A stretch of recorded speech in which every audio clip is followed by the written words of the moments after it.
kita bersyukur dalam iman, bisa mengetahui bahwa Yesus bangkit dan menyatakan dirinya kepada manusia berdosa. Kebangkitannya memutarbalikkan arah hidup manusia yang tadinya tanpa pengharapan, sekarang berlimpah-limpah dalam pengharapan dan kasih. Kebenaran yang Tuhan berikan membuat perubahan positif dan memampukan membuat lembaran sejarah baru karena semakin mengenal Allah yang tidak terbatas itu. Mari kita minta agar diberikan firman supaya kita mampu hidup untuk Tuhan. Teman-teman, baiklah kita teliti kesaksian dari siapa dan ditujukan untuk siapa. Yuk kita sambut firman-Nya. Shalom. Senang sekali hari ini kita sama-sama boleh belajar kebenaran firman Tuhan. Mari kita sama-sama berdoa, kita memohon pertolongan Tuhan. Bapa dalam sorga, kami bersyukur dan berterima kasih waktu ini Tuhan berikan kepada kami untuk boleh belajar kembali kepada kebenaran firman Tuhan. Tuhan tolong supaya ketika kami mendengarkan setiap penguraian kebenaran firman-Mu, sungguh hati dan pikiran kami tertuju kepadanya. Sehingga tidak ada satupun benih firman Tuhan yang berlalu begitu saja dari hidup kami. Tetapi firman Tuhan itu tinggal dalam hati kami, bertumbuh, menolong kami untuk supaya boleh kami mengenal Yesus Kristus dengan lebih tepat dan benar. Dan Tuhan juga tolong supaya benih firman itu boleh kami lakukan di dalam tiap-tiap hari hidup kami. Bapa di surga, demikian juga Tuhan tolong kami yang akan menyampaikan kebenaran firman-Mu. Biarlah Roh Kudus sendiri yang mengarahkan, menuntunnya, sehingga setiap tutur kata kami boleh diberkatinya. Dalam nama Tuhan Yesus kami berdoa. Amin. Anak-anak yang dikasihi Tuhan, pada pelajaran yang lalu kalian sudah belajar bahwa Yohanes Pembaptis pernah memberikan jawaban atas pertanyaan utusan dari Yerusalem, yaitu kepada para orang Lewi dan kepada para imam dan sebagian orang-orang Farisi. Yohanes Pembaptis memberikan kesaksian tentang dirinya bahwa dirinya adalah suara yang berseru-seru di padang gurun dan menyiapkan jalan bagi Tuhan seperti yang tertulis dalam kitab Yesaya. Dan juga Yohanes Pembaptis pernah memberikan kesaksian bahwa Yesus adalah anak domba Allah. Yesus adalah anak Allah. Yesus adalah Mesias. Yesus adalah Sang Pembaptis dengan Roh Kudus. Sekaligus Yesus adalah mempelai laki-laki.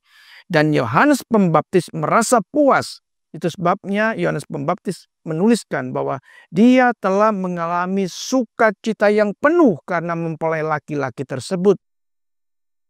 Dan juga Yohanes Pembaptis memberikan satu catatan penting bahwa Yesus harus semakin besar dan dirinya harus semakin menjadi kecil.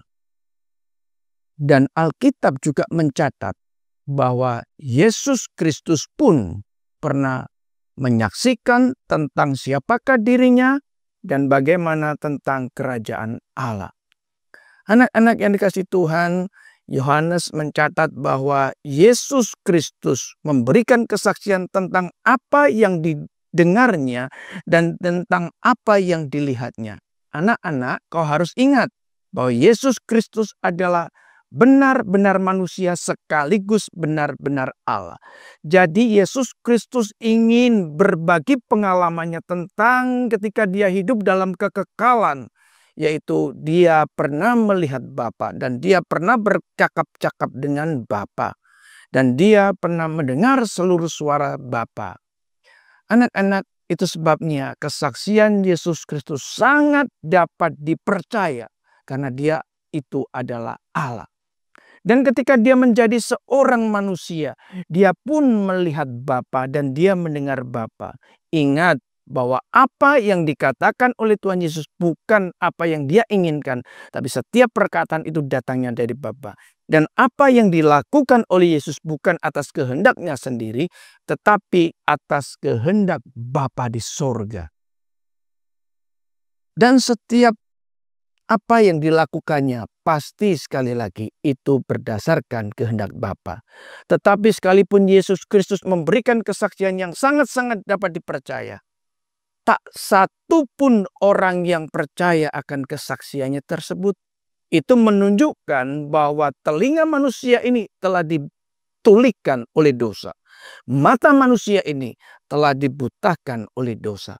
Tetapi setiap orang yang mau menerima kesaksian daripada Tuhan Yesus Kristus, orang tersebut akan mengatakan bahwa Allah adalah benar. Anak-anak yang dikasihi Tuhan, inilah sifat Allah yang sesungguhnya, bahwa Allah itu adalah benar. Ketika dikatakan Allah adalah benar, baik diuji oleh waktu, diuji oleh apapun, Allah tetap benar adanya.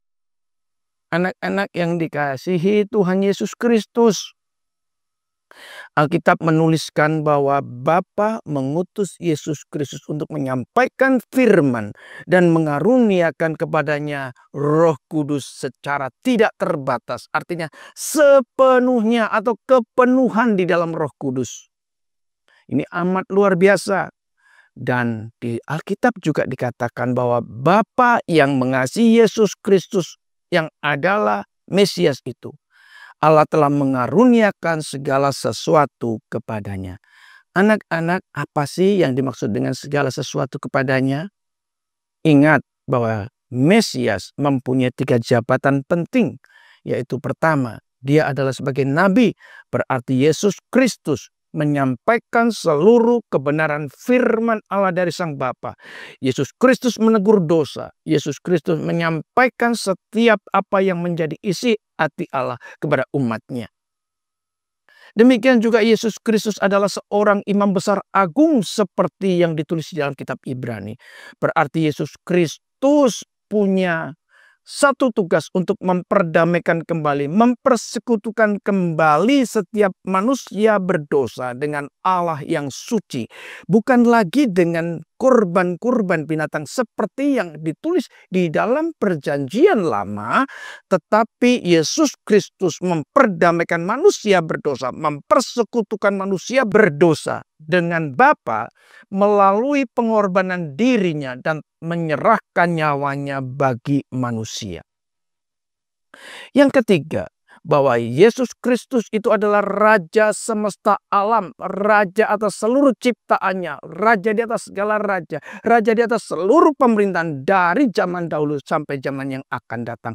Berarti Yesus Kristus juga berfungsi bukan saja sebagai Raja, karena berbicara tentang Raja, berbicara juga tentang hakim. Yesus adalah Raja, Yesus juga adalah hakim. Yesus mempunyai hak untuk menentukan siapa yang menjadi anak-anak Allah dan siapa yang bukan anak-anak Allah.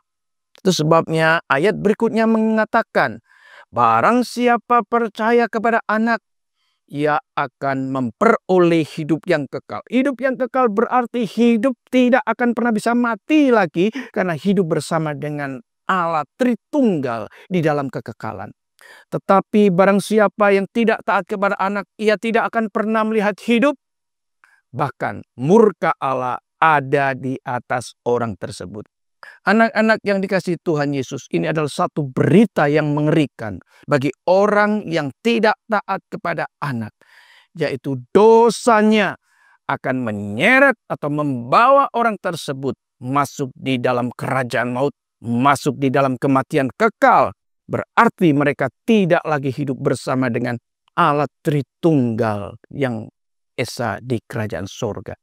Hari ini ketika engkau mendengar kebenaran firman ini disampaikan, Alkitab memberikan kepada kau manakah yang akan kau pilih. Bertaat kepada anak Allah atau kau menolak anak Allah. Bertaat kepada anak Allah, engkau ada hidup di dalam kekekalan bersama Bapa di surga, bersama Yesus, bersama Roh Kudus.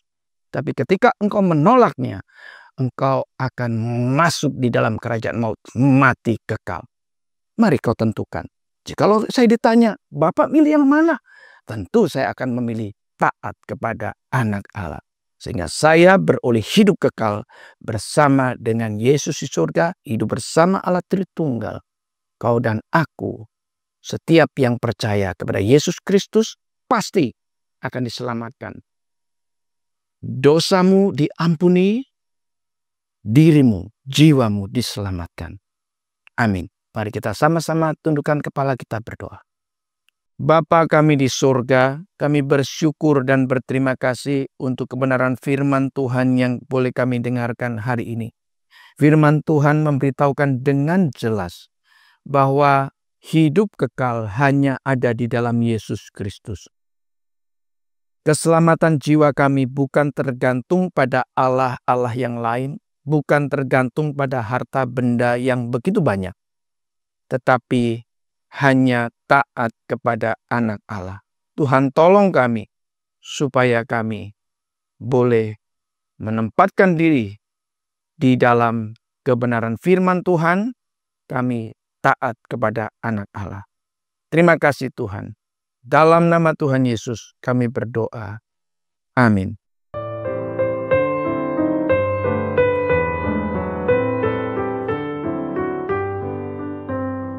Nek, minggu depan di sekolah minggu ada kuis untuk menguji kemampuan murid mengenal Allah.